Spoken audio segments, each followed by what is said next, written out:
Ladies and gentlemen, please welcome Monica Kaufman Pearson, our moderator.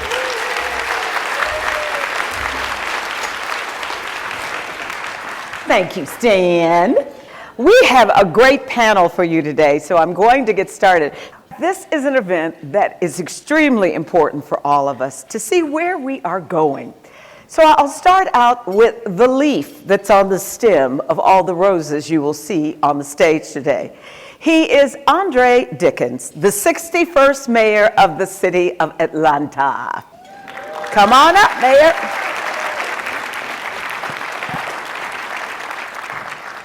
Now, not only is he a former city council member serving for 8 years on the City Council of Atlanta, where he served as chairperson of the Transportation Committee. He is an entrepreneur, co-founding City Living Home Furnishings. He ran that company for 9 years. He earned his chemical engineering degree from Georgia Tech. He's a dad, a deacon, and he believes in moving Atlanta forward. Mayor Dickens. Our next panel member, you know her very well. Come on down, Nicole Love Hendrickson. She is the preeminent chairwoman of the Gwinnett County Board of Commissioners. She is the first African American to be elected to that post, but she's also the first Gwinnett chair to host the county's LGBTQ+ Pride Month, and she recognized Juneteenth as a paid county holiday. And she's also served as Gwinnett's first community outreach director. She's a native of Rhode Island, although now she's definitely a Georgia peach. And she has a degree in psychology and a master of social work from UGA. Nicole Love Hendrickson. Our last panelist is Anna Roach. Come on down, Anna.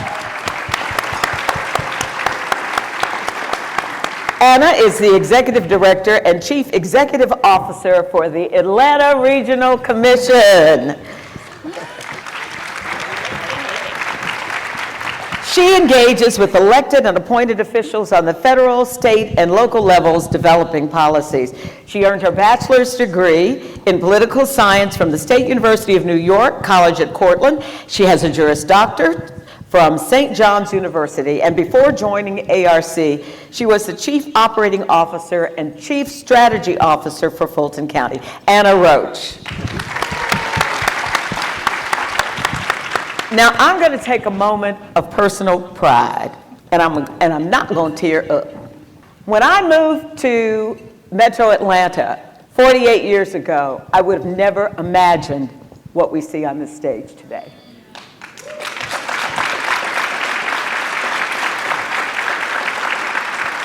And it would not have been possible without people like you. Thank you, thank you, thank you. Now that's it for me. That was my commercial for Gwinnett County.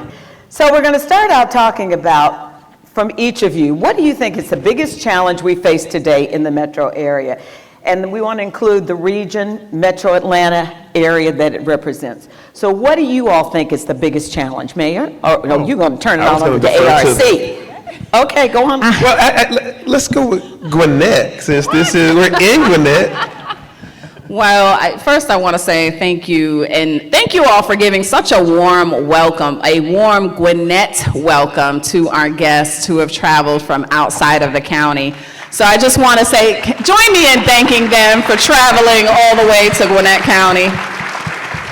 We packed a lunch. Absolutely.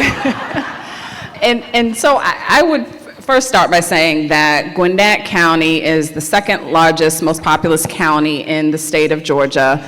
And we are continuing to be the fastest growing county in the 11 metro region. And growth continues to be a big challenge, not only for Gwinnett County, but for much of the region.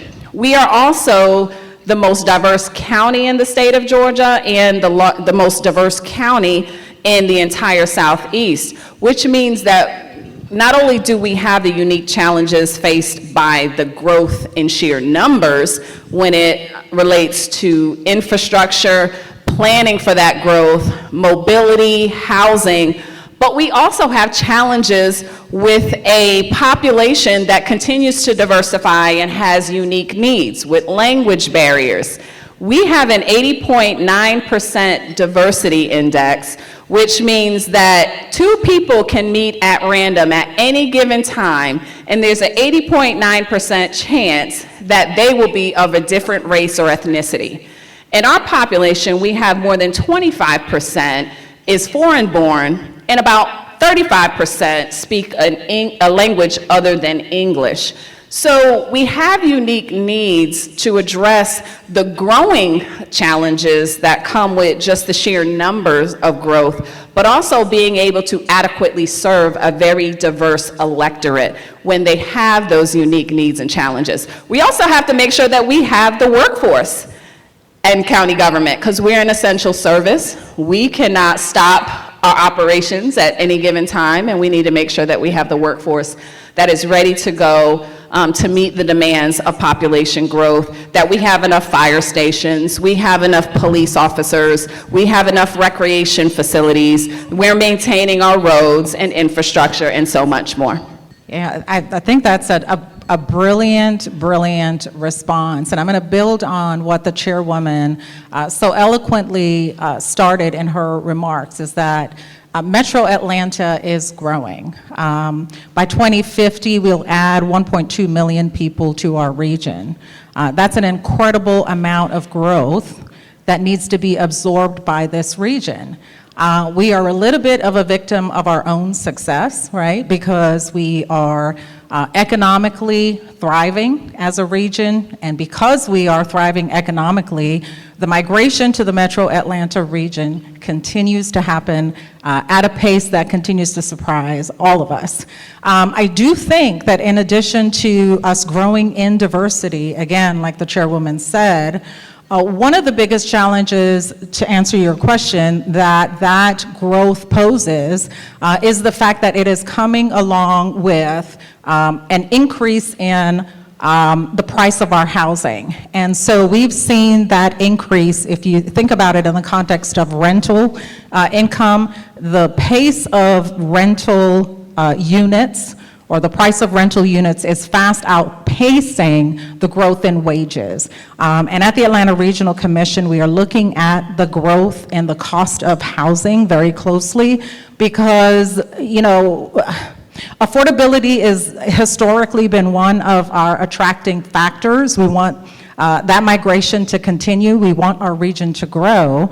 But if we don't address affordability of our housing, and I'm not talking about necessarily very, very low income housing, I'm talking about plain language. Your children have graduated from college, they'd like to move back and live close to their parents in Metro Atlanta, and they're unable to afford to do so. Over the last several years, we've seen the number of housing units that are $1,500, but we've lost about 100,000 of those units in the last few years. So we can't continue at the pace that we are seeing affordability erode in Metro Atlanta, because it's also eroding our competitive advantage. And so all of the things that attract people to Metro Atlanta are at risk if we don't address the housing issue. So it exists in the rental market, but it is equally challenging in the home purchase market as well.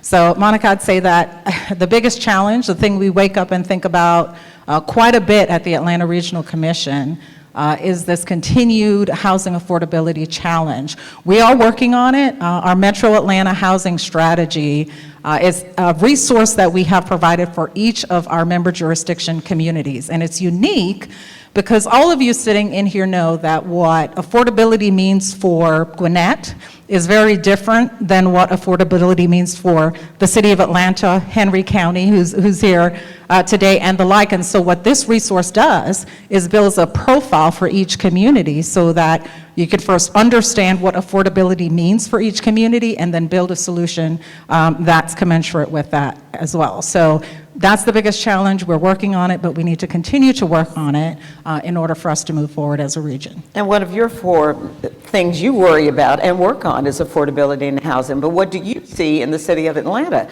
as the biggest challenge? Yeah, absolutely. I mean, both of them are just right in what they're saying. I think they have hit it on the head. We are becoming a victim of our own success. And Atlanta has grown. You were talking about 48 years ago. I was 1 year old then. And these two weren't even thought about. They were just... But back then, the sign on the Darlington would say 1.8 million people in the metro area region. Now we're 6 million people. In my lifetime, we have grown by that much in that short amount of time. So the success that we see when people like Money Magazine says Atlanta's the best city in the country to live, Bloomberg says Atlanta has more going for it than any other place in the United States. This is the best place to start your career, best place for Generation Z. They're talking about the region. And that's why I'm up here in Gwinnett today. We're talking about partnership, collaboration. They love their mayor in Atlanta. But we know that when the statistics come out, it's about the region of Atlanta that people find valuable. They find us enjoyable, pleasant, but they also know that we're becoming victims of our own success, as was mentioned. We are having challenges with balancing our growth. There are individuals that are thriving, and then now there's more and more individuals that aren't. And we are interfacing with one another in a way that is becoming challenging, where you have so many haves and so many have-nots, and have-nots are being produced every day because they're being outpaced. When you have more month than money, your decision-making changes, and the amount of decisions that you have at your disposal becomes less and less. You start making choices of medicine, of childcare, or housing.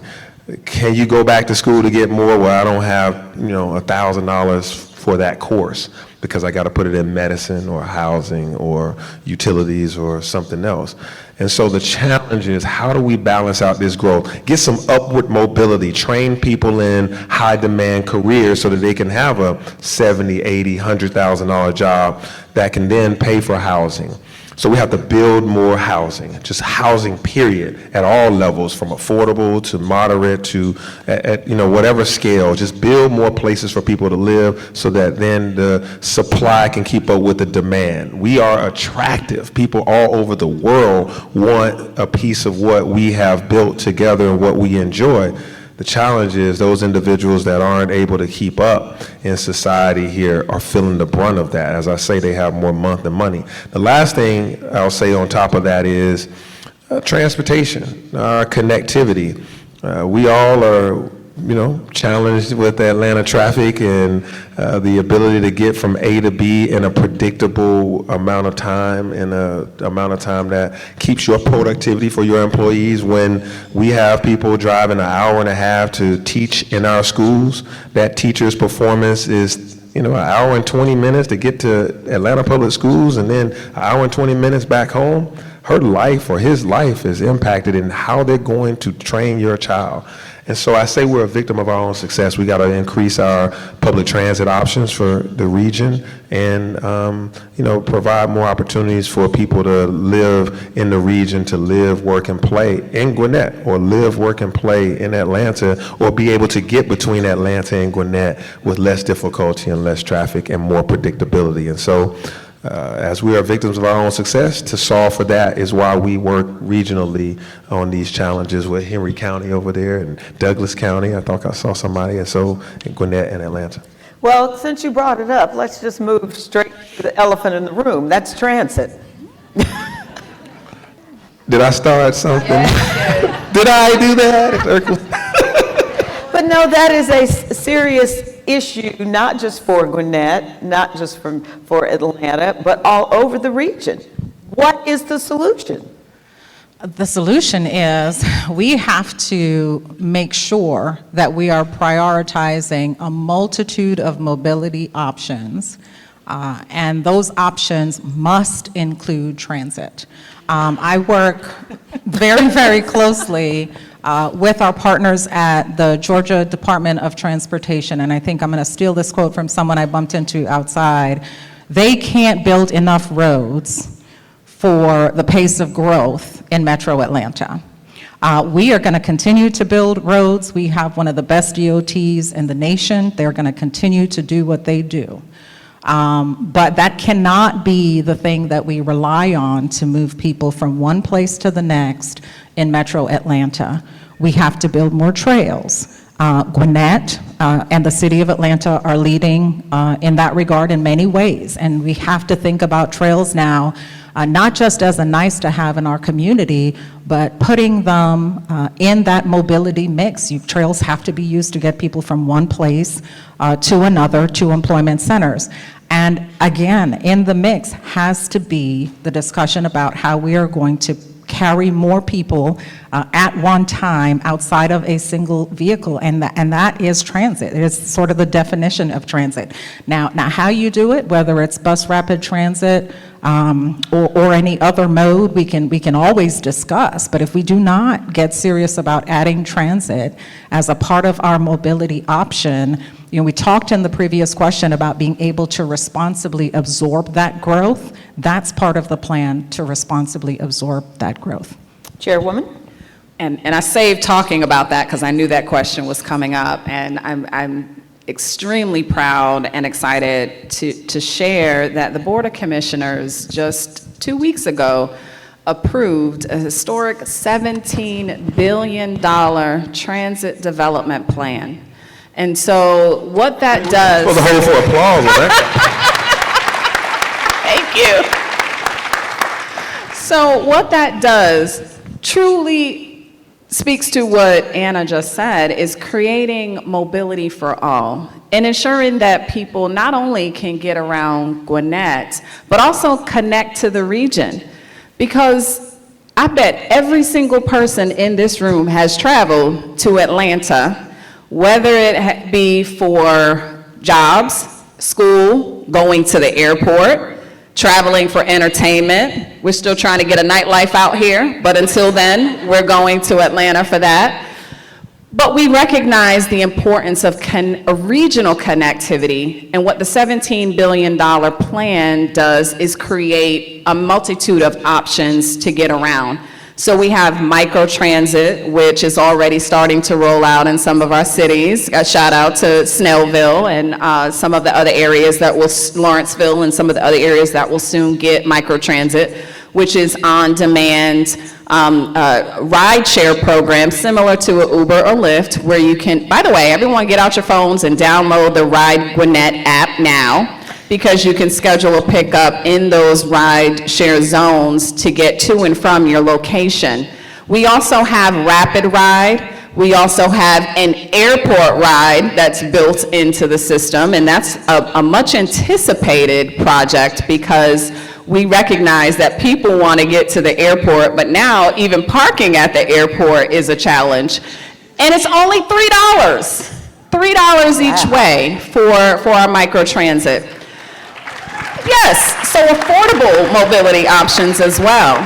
We also expanded transit, our local bus route, from 5 days to 7 days, which is extremely significant when you talk about the workforce that works in the retail industry and ensuring that they have access to those mobility options on Saturdays and Sundays. We recognize the value of that. So I'm really excited about the future of transit in Gwinnett County. The Board of Commissioners will soon have to make a decision of how we fund it, because $17 billion is a lot of money, and we don't have a dedicated funding source or T-SPLOST for our transit efforts. And if we're able to scale our transit options and be able to fund it, we can ensure that every single corner of Gwinnett County is served by some mode of transit in one form or another within the next 5 years. And so it's a very aggressive and progressive plan, But we believe in it. This is bold leadership. I give a shout out to our transportation department and our leaders. It took 18 months to get to this point because we really wanted to start from the ground up in building something that speaks to the current and true needs of our residents in Gwinnett County. It's something that everyone can get behind and get excited about. And so I'm really excited and what that means, because transit mobility also equals to economic mobility. And there's so many benefits and advantages to having a robust transit system in our community. So I'm excited about that. Mayor?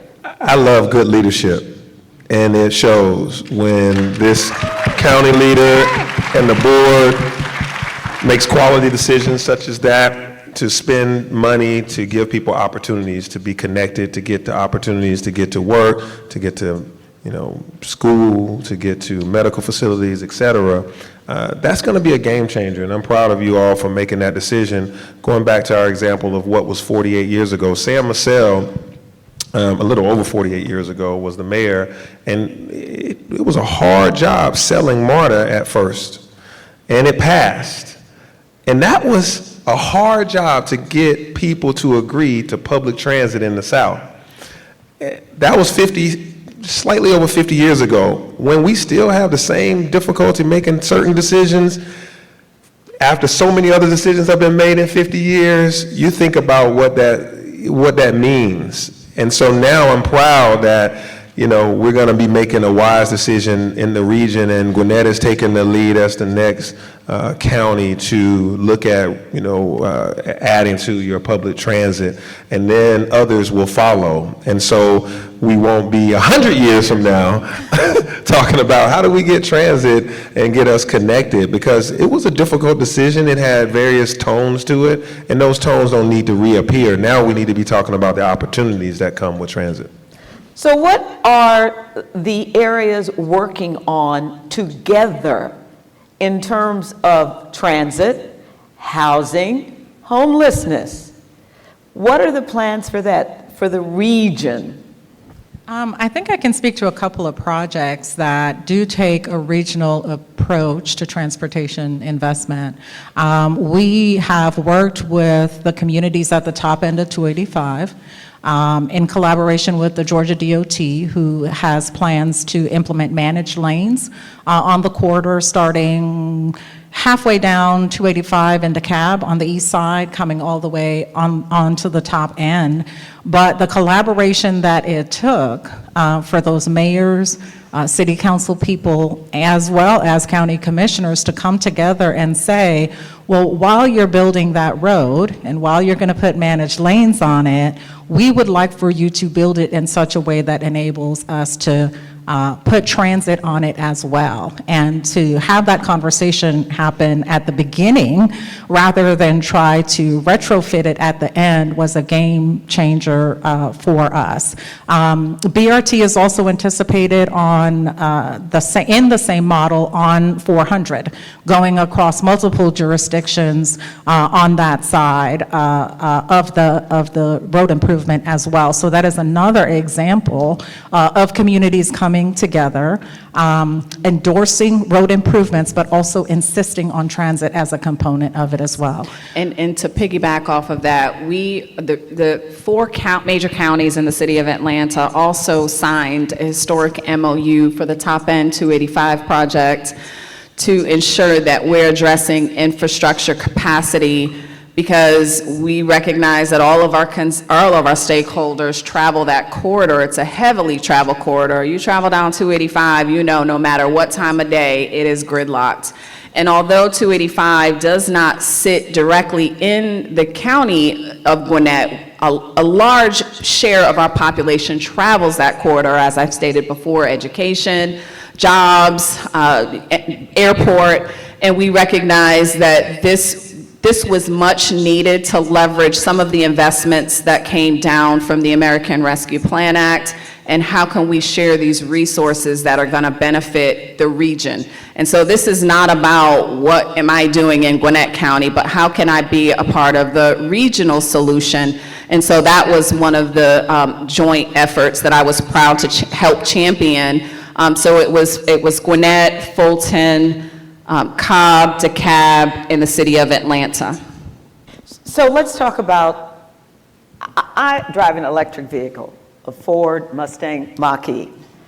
And more people are buying electric vehicles, which then brings up the question of the fuel tax, because we're not using fuel. So with more and more electrical vehicles on the road, how will we procure funds to make sure we keep our roads in good condition? So I'll share that I have an electric vehicle also. I drive a Rivian, and well, actually, I can drive it, but they drive me in it.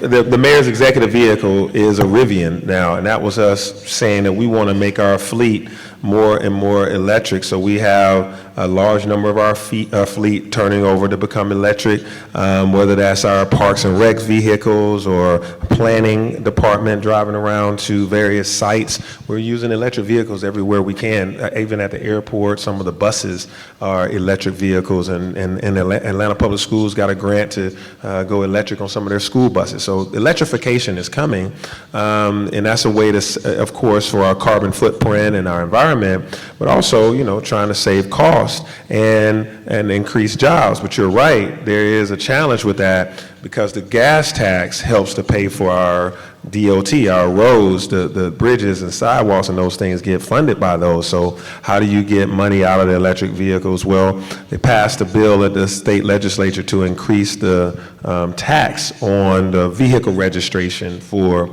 electric vehicles. So now Georgia electric vehicles are the highest, has the highest registration in the nation. The lawmakers say that everybody else is going to catch up, Georgia's lead on that. But that poses, some benefits and some challenges as we're trying to have equality, equity in the electric vehicle space. The more you charge electric vehicle operators or people trying to buy electric vehicles, the more you price out individuals of lower income. And therefore, then where do you put electric charging stations? You start making critical decisions about where you place this type of infrastructure. And so then if you don't have electric charging stations in lower income communities, they're going to be less likely to buy an electric vehicle. And so it's a vicious cycle. It's a cat and mouse game. And so what we're doing in the city of Atlanta is just making it clear that we're going to make investments across the board. So our parks and recreation places will have vehicle charging stations. City Hall, even we now have in our affordable housing developments, there will be electric charging stations throughout those, as well as other municipal owned properties. There's a tax associated with, I think they're looking at a tax, or they have a tax already with the electric charging, the electric charging stations, a little portion of that going towards the roads. I think the balance is how to make sure that we get what we need, because we do. Electric vehicles are on the road, so they need to contribute to the road maintenance, but how do we do so fairly so that everybody participate at an even level so that somebody's not carrying somebody else's load? Because there's whole manufacturing companies that say their 2030 goal is to be almost 100% electric. There are, your Ubers and Lyfts, eventually they're going to be 100% electric. There's on and on. This is going to happen, so we just need to be ahead of it. And Georgia we have the electric battery production plants here and the electric vehicle plants here. And so this is workforce development, as we talked about. We need to be training mechanics now to be electricians and mechanics. So I see the positive in it, but you're right. There's a challenge with it as we go down the path of how do you manage all of the maintenance, the operations, and trying to make sure that people, because there's not really a resale market right now. All the electric vehicles that people bought are actually still operating. So how do you get this cost lower? And so the Biden administration did do a good thing with a great tax incentive to be able to lower the cost of buying a new electric vehicle, and we'll see how that carries out further. But I'm excited. I love my car. It goes, looks good. Don't use gas, so straight. You said your electric car, your executive car? Yeah, the city is electrified. So I'm looking at my fleet director, services director over there. We need electrification of the chairwoman's executive ride. There you go. Hook it up. So let's talk about that for the region, and then I'll come back to you, Madam Chairwoman. I do think it's a very interesting question. As the mayor was speaking, I was sitting here thinking about how I'm going to say my answer diplomatically enough for everybody to sort of understand what I'm saying and don't misconstrue it. I think as we consider the cost of maintaining our roads and the existing source of revenue to be able to do that, and as we contemplate how we're going to incorporate a source of revenue from electric vehicles to be able to contribute to that, I think we ought to think about the benefit of electric vehicles in all its contexts, right?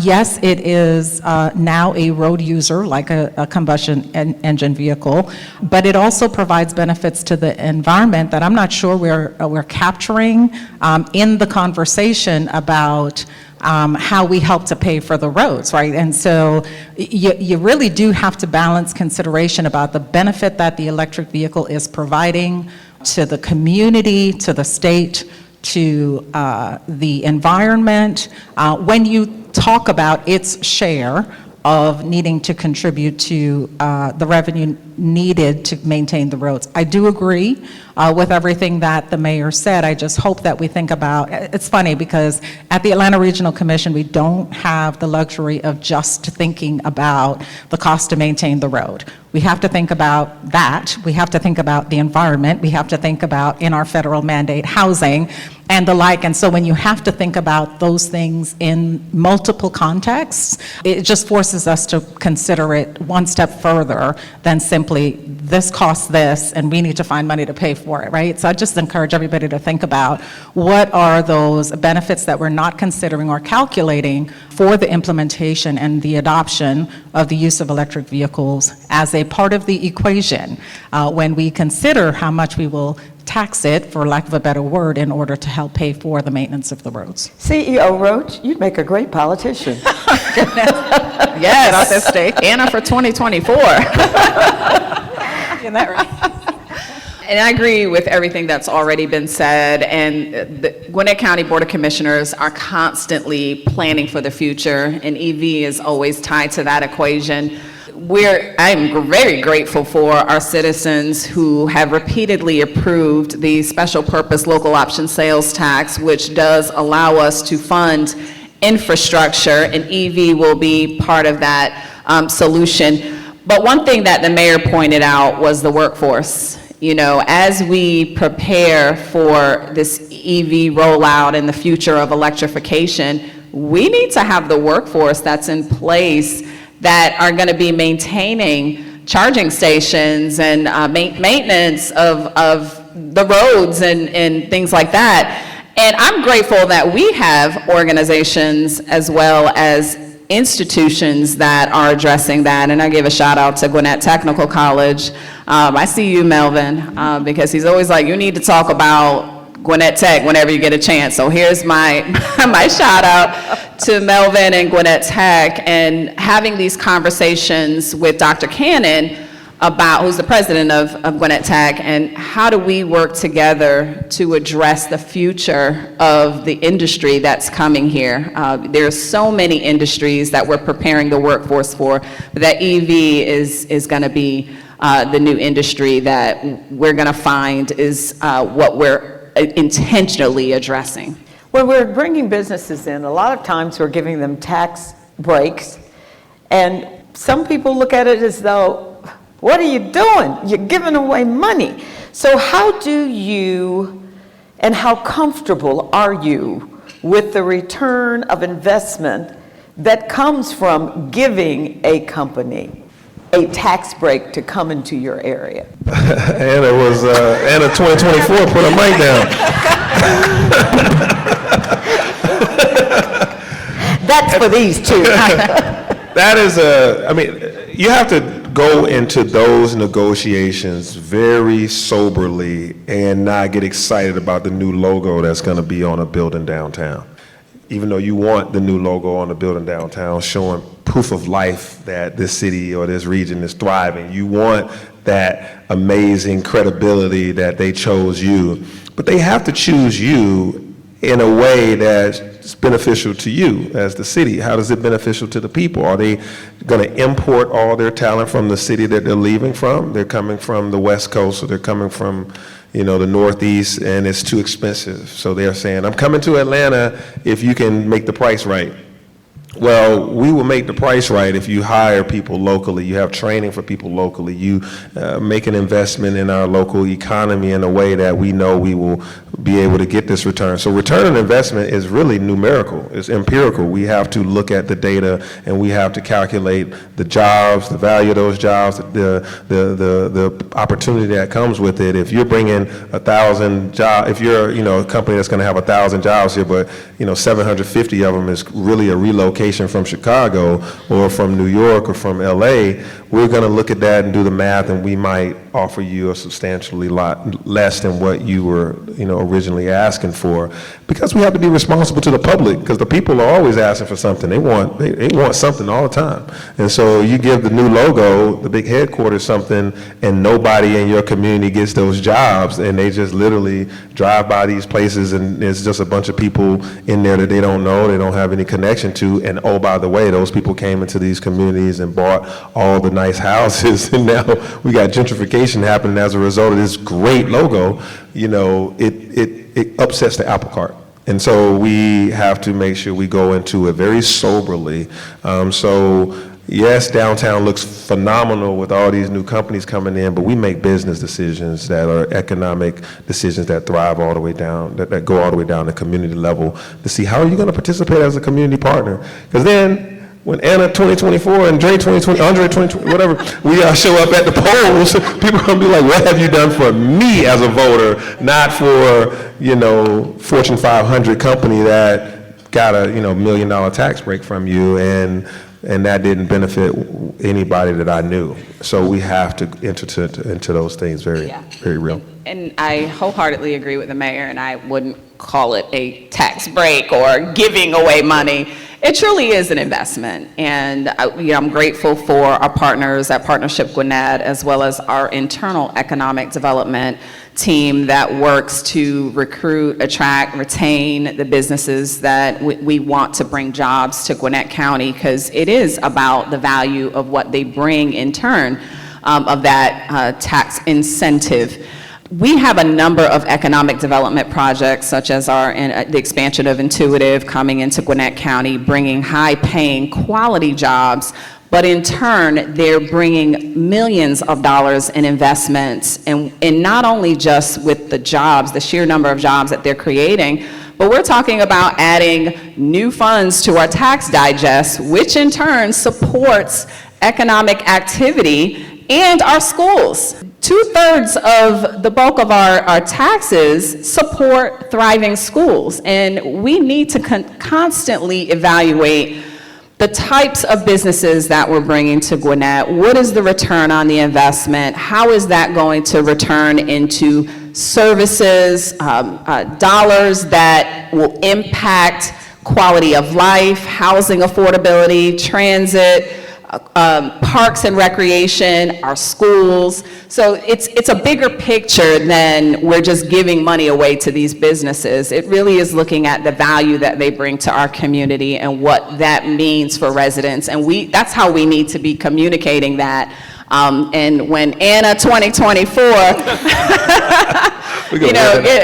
we get good folks elected to positions, economic development needs to be top of the conversation, and you can build the economic case for almost any area, whether it's parks and recreation. People want to live around parks. In fact, the value of your home increases when you have a close proximity to parks. People want to live in safe communities. The relationship between safe communities and economic stability is interlocked. People want to have a robust transit system. People want to have shops and dining, all of that. And we need to make sure that we're making those smart investments to enhance that quality of life. So we can make the economic case for bringing businesses here and what the counties and local municipalities have to give up to get a higher return on that. Can either of you give an example of where that's paid off? And it doesn't necessarily have to be in the city of Atlanta or in Gwinnett. Yeah, I mean, we have some good cases in Atlanta where we've made the decision of what type of tax break to give. Anybody that's building housing that's affordable, we will be a partner with you. We will make an investment because that's going to help our families be able to live in the city. So mixed income communities, affordable housing, we want the school principal, the teacher, and the cafeteria worker to all be able to live near where they want to live. And so those things have been paying off really good throughout Atlanta. I can tell you, companies that we've incentivized, whether that's, I'm trying to think of some that have come from far. Like we've given, we were working on a deal with Microsoft. We've helped out Google, Airbnb, Visa, some others to come into the city, and they hire locally. And that's part of it. You got to be a part of the local infrastructure of hiring. You got to train people. So what are your investments to our technical colleges or to our institutions that are training people for certification? Because we don't want you to just come into the city with a whole bunch of people that couldn't afford to live in Silicon Valley on $200,000, and you just bring them right here in Atlanta at $200,000 when there's whole communities right there that would love to get 6 months of training and you're making $100,000 in technology. Why don't you, as you're building that building, do the training, and you'll have a workforce. As you're doing construction, they're doing training. On the ribbon cutting, we walk in with folks that look like Atlanta folks that went to Atlanta training that, feel like Atlanta folks, instead of like constantly importing folks from the West Coast or from the Northeast. We're real sensitive to that in Atlanta because it shows up in different ways and how people feel excluded in their own communities if they can't get a job in their own community. So we're very much like, if you come in with a workforce plan and you invest in our communities, it works. And so we have great cases where that's been beneficial. Okay. Same, and for us, and I'll touch on one of our legacy projects, which is Rowan, and many of the folks in this room have heard about Rowan, which is our rivals the Research Triangle in Raleigh-Durham. But it's the first of its kind in the state of Georgia knowledge community that's going to focus on technology, environment, agriculture, and it's going to be a 20-year project. The county has fronted significant amount of investments on the front end, but over the next 20 years, it's going to create thousands of jobs by full build out, and the impact is in the billions, and we recognize the significant return that means for bringing access to jobs and quality of life to the eastern corridor of our community. And again, through public-private partnerships and working with the universities, the Rowan Foundation, our Chamber of Commerce, Partnership Gwinnett, our internal economic development team, we put a number of substantial efforts to accelerate growth in that area and make those smart investments because we know what that means down the line. Now, I'm hoping I'm still alive to see it in my lifetime. I think I will. I'm still young. You should be. I'm younger than you. But at least it's when we talk about legacy and building for the future, this is something that my son and even possibly his children may benefit from down the line. So we are building for the future. And that's how we have to view economic development, is what does this mean for our children and our grandchildren, and ensuring that they have a prosperous community to live and thrive in. Now, Monica, we don't have anything to do with the incentives, as the chairwoman and the mayor talked about. But the one thing that does impact the Atlanta Regional Commission as the Metropolitan Planning Organization is any disruption to land use. I think the mayor sort of alluded to it in his response to a small degree, but we pay very, very close attention to when large companies relocate within the Metro Atlanta region, how they respect the locally adopted land use plans and how much they're looking to alter that is something that we do pay a lot of attention to. And Mr. Mayor, as you were describing some of the city's priorities for those logos that show up, it made me think immediately of the UPS deal that Atlanta was so instrumental in making happen in a corridor that was south of I-20 or right by I-20, where those principles were clearly implemented in the acceptance of that company coming for the incentive that was provided. That was, I think, a good Great example. Yeah, an example that came to mind as you were describing it. Thank you. So now let's talk about sports. I'm going to stop. I got one more question. I'm going to do sports. Promise. Got to do sports. Come on. We're out here. Let's do it. Because it's a big incentive for the entire area, and it connects the entire area. So let's talk about sports. Yeah, sports are a big, economic driver for the city. I mean, not only do we enjoy it in the region to have these great teams and great entertainment opportunities for ourselves, but people come in, they get hotel rooms, they eat at the restaurants, they buy all kinds of, merchandise that goes to our sales tax. So, we have the Peach Bowl, we have the SEC Championship, we have the FedEx Cup, we have The World Tour Cup. Championship, World Cup coming. the World Cup. Yeah, I'm getting there. I'm talking about what we just have as a baseline in Atlanta. Peachtree Road Race, Atlanta Tennis Open. We have things all the time that's just sporting events. And then we're going to have FIFA World Cup in 2026. And we can clap for FIFA World Cup. It's huge games. And before we even get to that, in 2025, we have the Football National Championship again, the first city to have it twice under this new model. And so, What team was that? it was the Georgia Bulldogs that won last time.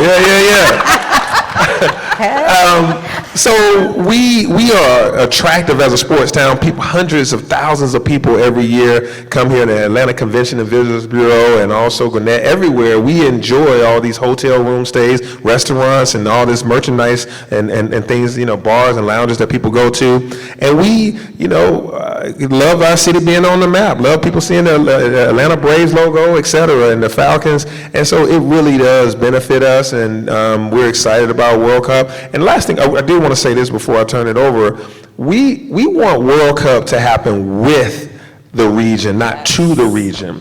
And so we want it to be throughout. So we're planning how we're going to have like scrimmages and watch parties and watch events at practice facilities and things for kids to do, things for families to do while the games are going on, but also leading up to the games. Gwinnett is a great place because of the diversity in Gwinnett. This is a place that you could really have scrimmages amongst your population. Different nations could get together. So we're trying to help plan some of that, and it's going to bring economic opportunities, going to bring tourism, but it also brings a sense of pride.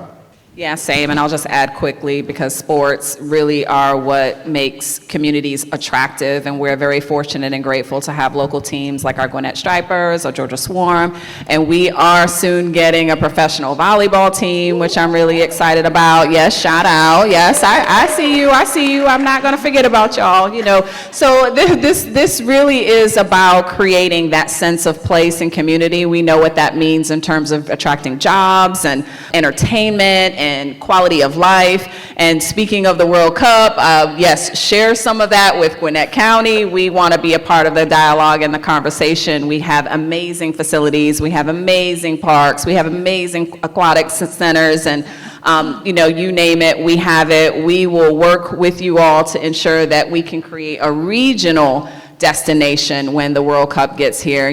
We pride ourselves in being a global region. We are one great region, right, Anna? 100%. 100%. And we want to work together to ensure that continues forward. And Anna, you have the last word when Just it comes very, to the very quickly. ARC. Oh, yes. Now I was going to answer the sports question now. Okay, let's do sports.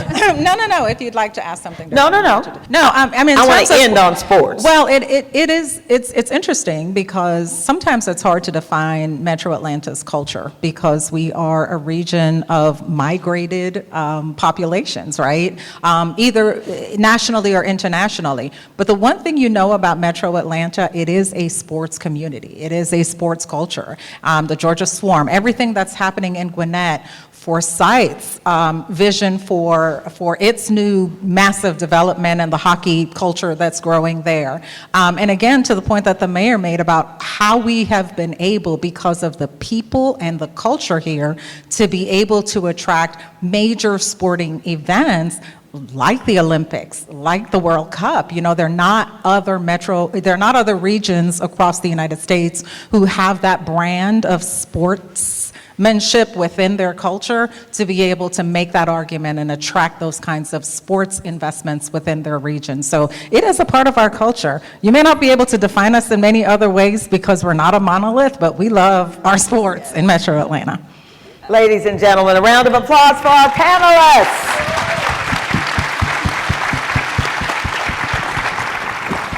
Thank you, guys, for this panel.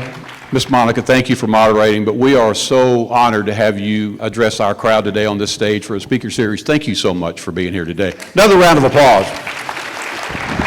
Guys, thank you all for being here today. Thanks to our sponsors. Thanks to Proof of the Pudding on site.